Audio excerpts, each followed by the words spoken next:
for. Let's connect.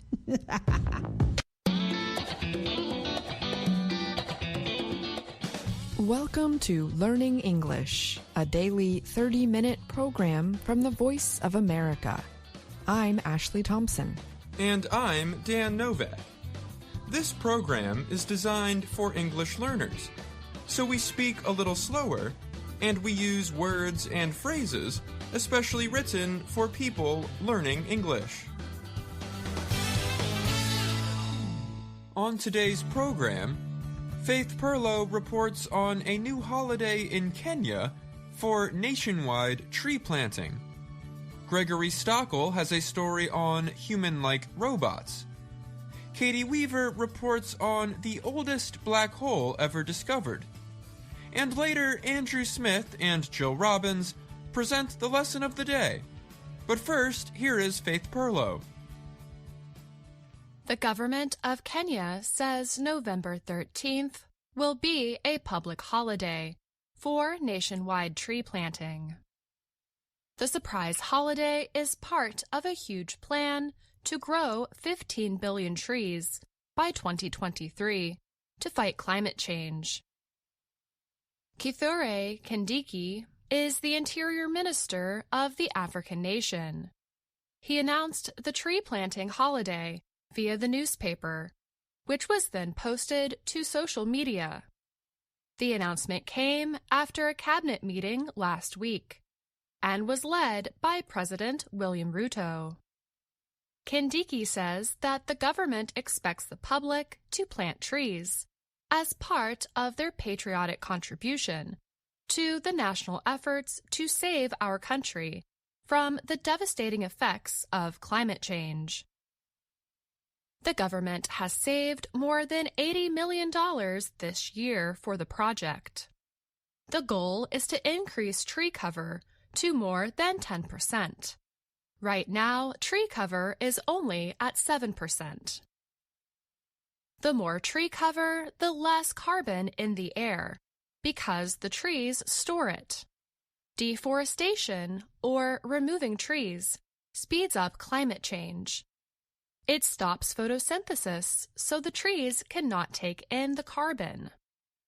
Deforestation often happens alongside burning, which also increases carbon dioxide.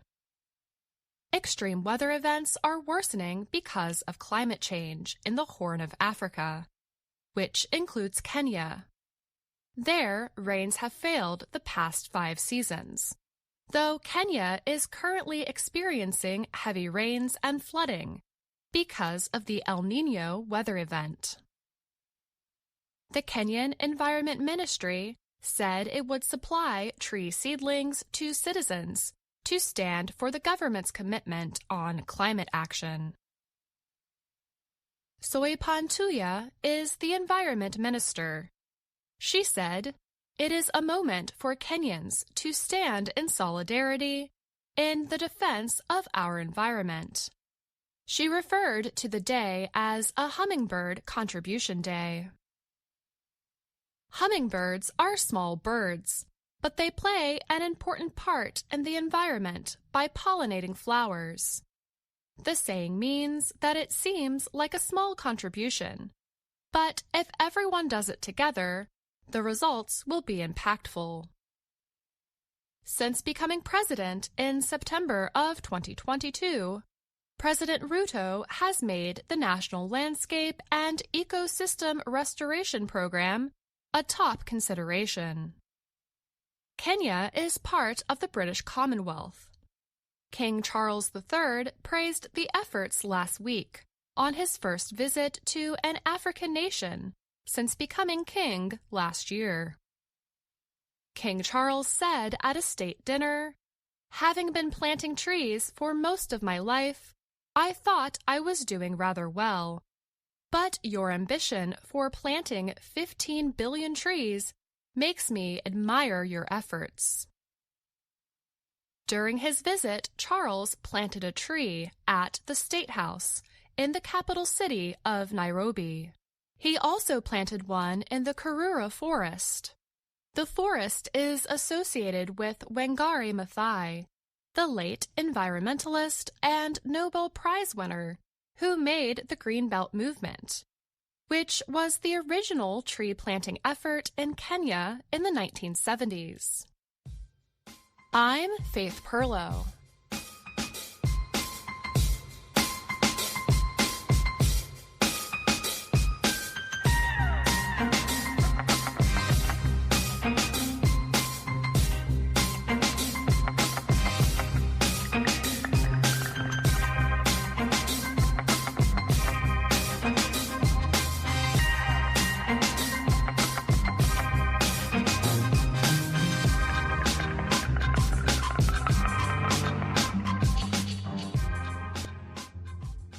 Building a robot that is both human-like and useful has been a goal of engineers for many years. Interest in the idea of artificial intelligence, or AI, has created another wave of investment in robot technology to build a human-like robot. But most of the current robot models that aim to look like people are not too effective. They appear to work well in planned performances, but not in real life. However, this has not stopped some startups from continuing to develop human-like or humanoid robots. The intention is not to start from the beginning, said Jonathan Hurst. He is co-founder and chief robot officer at Agility Robotics. We're trying to make robots that can operate in human spaces. Hurst said Agility's robot Digit is designed to do human things. It is not designed to look like a human. What it does is pick up objects and move them. Amazon announced in October that the company will begin testing the Digit robot for use in some of its storage buildings. Agility opened a factory in the western state of Oregon in September to mass produce their robot. Digit has a head containing cameras, other sensors, animated eyes, and an upper body that provides power. It has 2 arms and 2 legs. But its legs are not human-like. It looks similar to cats and dogs that walk on the very end of their feet, rather than on flat feet. Competing robot makers, like Figure AI, are designing robots differently. The company believes that only human-like robots can effectively work in places built for humans. Figure AI also plans to start developing robots for simpler uses. But it aims to build robots that can perform more than one job to help take over work from humans. There's not enough people doing these jobs, so the market's massive, said Figure AI chief Brett Adcock. He said he believes his company can sell millions or even billions of humanoid robots if it can make a robot do a human's work. At the moment, however, Adcock's company does not have a model that is ready. The company was founded just over a year ago after it raised tens of millions of dollars. Figure AI released a 38-second video of its robot, Figure, walking through its building in California. Elon Musk, head of Tesla, is also trying to build a human-like robot called Optimus in the electric car maker's robotics division. But a presentation of the robot's walking last year did not win over experts in the field. Agility's Digit robot caught Amazon's attention because it can walk and move in a way that would work well with the robots the company already uses. those robots look like vehicles and work in large buildings, carrying heavy loads. Ty Brady is Amazon's chief technologist for robotics. He said the way the robot moves is more interesting than the way it looks. Agility Robotics co-founder and chief Damian Shelton said its Digit robot is just the first use case of a new generation of robots. He hopes people will embrace robots rather than fear them as they enter businesses and homes. So in 10-20 years, you're going to see these robots everywhere, Shelton said. He added, human-centric robots like that are going to be part of human life. I'm Gregory Stockel.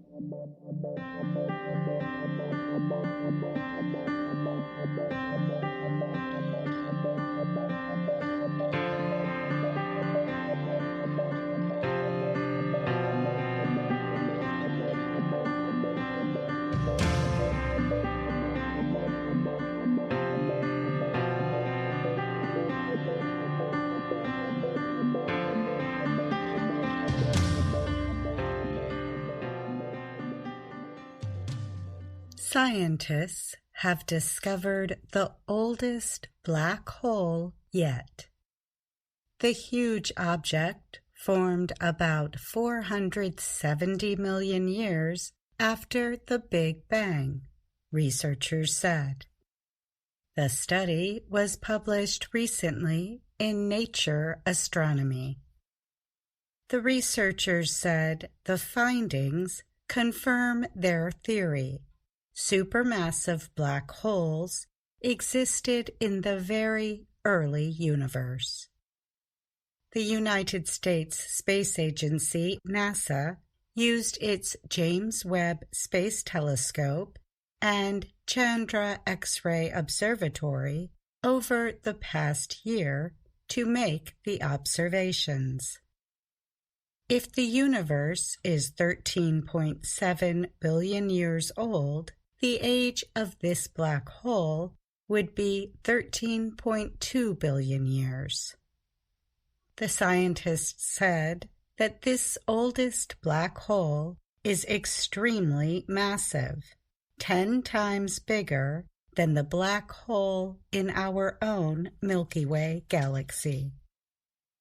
It is believed to weigh anywhere from 10% to 100% the mass of all the stars in its galaxy, said the study's lead writer, Akos Bogdan, of the Harvard-Smithsonian Center for Astrophysics. That is far larger than all the black holes in our Milky Way and its closer galactic neighbors, he noted. Their mass on average is only about 0.1% of that of the stars in their galaxies. It's just really early on in the universe to be such a behemoth, said Yale University's Priyamvada Natarajan, a study team member. The Astrophysical Journal Letters published a report linked to the study. It's astounding how this thing actually is sitting in place already with its galaxy so early on in the universe, Natarajan said. The researchers believe the black holes formed from huge clouds of gas that collapsed in a galaxy next to another with stars. The two galaxies joined, and the black hole was in control. The Chandra telescope found the object with X-ray imaging. That fact confirms, without a doubt, that it is a black hole, Natarajan said. With X-rays, you're actually capturing the gas that is being gravitationally pulled into the black hole, sped up, and it starts glowing in the X-rays, she said. Natarajan also said this black hole is considered a quasar since it is actively growing and the gas is extremely bright. In addition to the latest find, scientists said the Webb telescope might have found a black hole that is 29 million years older. However, that object still needs to be observed in X-rays to be confirmed. Natarajan expects more early black holes will be found, perhaps not as far away, but still very distant. We are expecting a new window to open in the universe, and I think this is the first crack, she said. The two space telescopes, Webb and Chandra, were able to observe the part of space that holds this galaxy, UHZ1, and its black hole because of what is called gravitational lensing. The gravity of a galaxy much closer to Earth magnified the apparent image of UHZ1 and its black hole, which are further in the background. It's a pretty faint object, and thanks to luck, nature has magnified it for us, Natarajan said. NASA launched the Webb telescope in 2021 to a point 1.6 million kilometers away from Earth. It is the biggest and most powerful observatory ever sent into space. Webb captures images of the universe in infrared light. The much older Chandra records X-ray radiation. It was sent into orbit in 1999. I absolutely find it amazing that Chandra can do such amazing discoveries 24 years after its launch, Bogdan said. I'm Katie Weaver.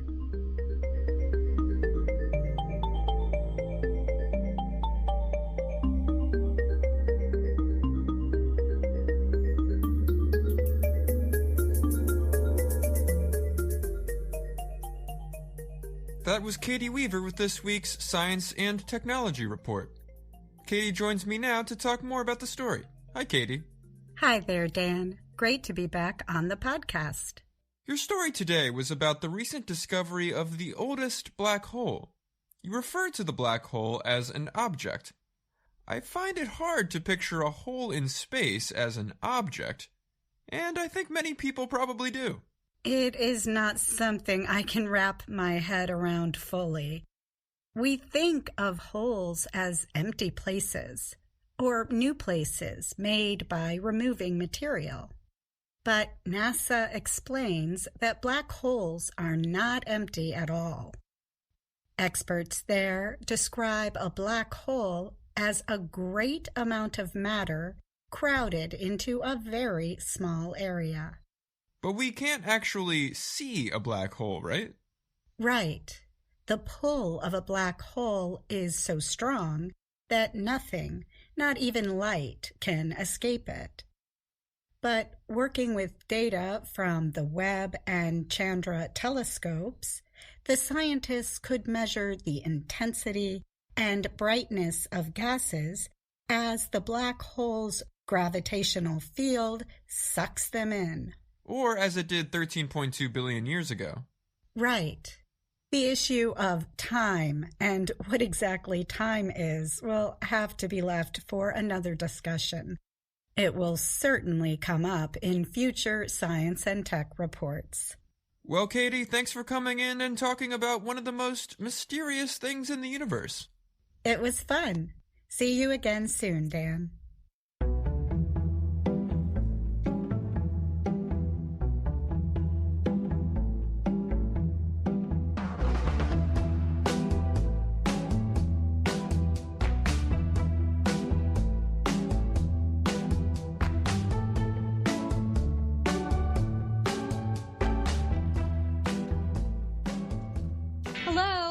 My name is Anna Mateo.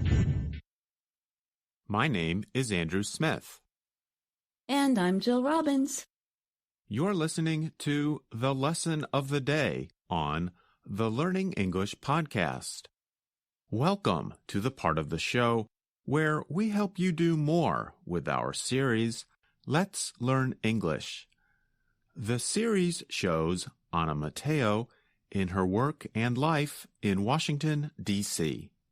In lessons 32 and 33 of the series, Anna has a new TV show for children. In the show, there is a computer named Mindy that helps Anna travel to different places. But Mindy sometimes has trouble sending Anna to the correct place. Anna loves baseball, and she wants to travel to a ballpark to talk about the sport of baseball. But Mindy has sent Anna to wrong places, including the ocean. Let's see if Mindy can fix the problem. Last time on the time-traveling treehouse, Anna was lost. Really lost. She wants to learn about baseball, but her computer Mindy sent her to many wrong places. Mindy, help me.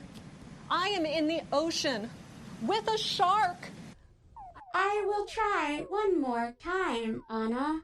Please try harder, Mindy.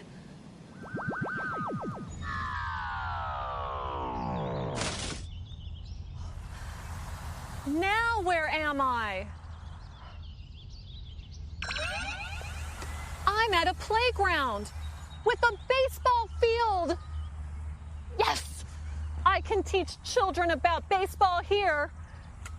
Mindy, it took you a long time, but you did it! Thanks, Anna. Give me a call when you find the answer. Okay. Now Anna can explain how to play baseball, a sport that is popular in the United States. To play baseball, you really only need a bat, a ball, and a glove. Each team has many players. Pitchers pitch the ball. Catchers catch the ball. Batters bat the ball. Runners run the bases. Fielders field the ball. In baseball, bases are special places on the field. And to bat means to hit the ball with a specially shaped piece of wood or metal called a bat. To pitch means to throw the ball to the batter. The throw itself is called the pitch. Have you noticed how the same word can work in different ways? The word bat can be either a verb or a noun. To bat means to hit, and a bat is the piece of wood or metal. And the batter is the person who holds the bat and tries to bat the ball. For some words in English, we can take the noun or verb form and add the ending er, pronounced to describe the person or agent doing the activity. Here are several examples. Run, runner. Work, worker. Dance, dancer. Swim, swimmer. Think, thinker. Bank, banker. Pitch, pitcher. In baseball, the pitcher is the person who throws the ball to the batter. To pitch is the verb, while the pitch is the noun, the name for the throw itself, from pitcher to batter. When you are learning new words in English, it is helpful to know how the words can be used in different forms, like to pitch, the pitch, and pitcher. Let's take another example using the verb create. To create means to make something new and original. A creator is someone who creates, just like a pitcher is someone who pitches. But here's where English spelling might drive you crazy. Words like pitcher, batter, runner, and dancer all end with the letters ER. But creator ends with the letters OR. But it still sounds like the sound ER. Creator. How else can the word create change? Well, we can use the noun form, creation, the adjective creative, or the adverb creatively. To repeat the forms, that's create, creator, creation, creative, creatively. So remember, when you learn a new word in English, be sure to check the dictionary to learn all the forms of the word. I'm Jill Robbins, and you're listening to the Learning English podcast. Before we move on, we should say one more thing about baseball. We have many idiomatic expressions in English that come from the sport, such as hit a home run or be out in left field. If you want to learn more about these, enter the following words in a search on the internet. Words and Their Stories, VOA, baseball. Let's repeat that. The search terms are Words and Their Stories, VOA, for Voice of America, and baseball.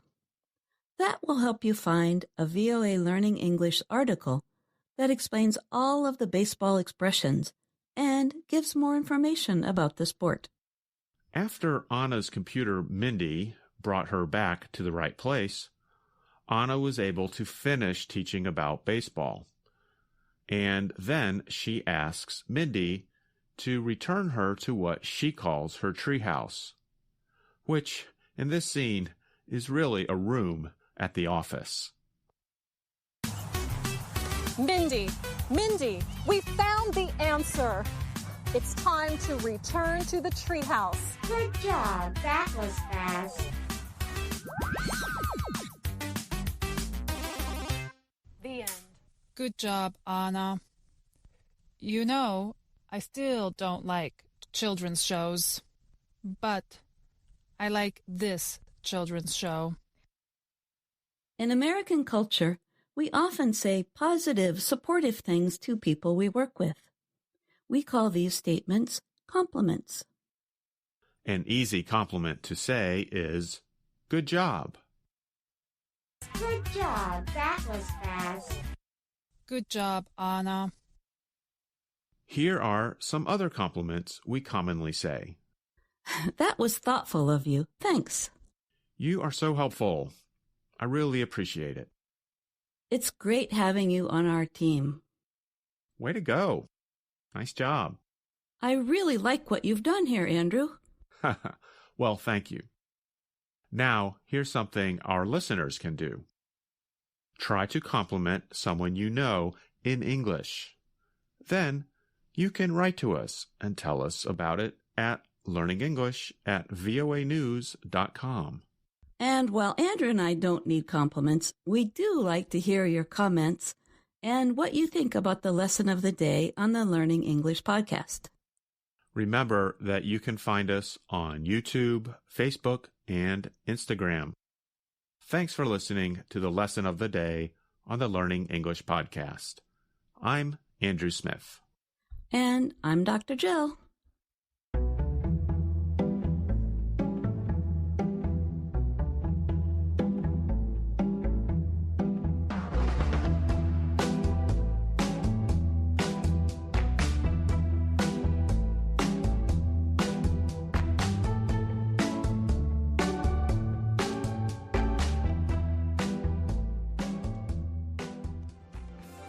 And that's our program for today.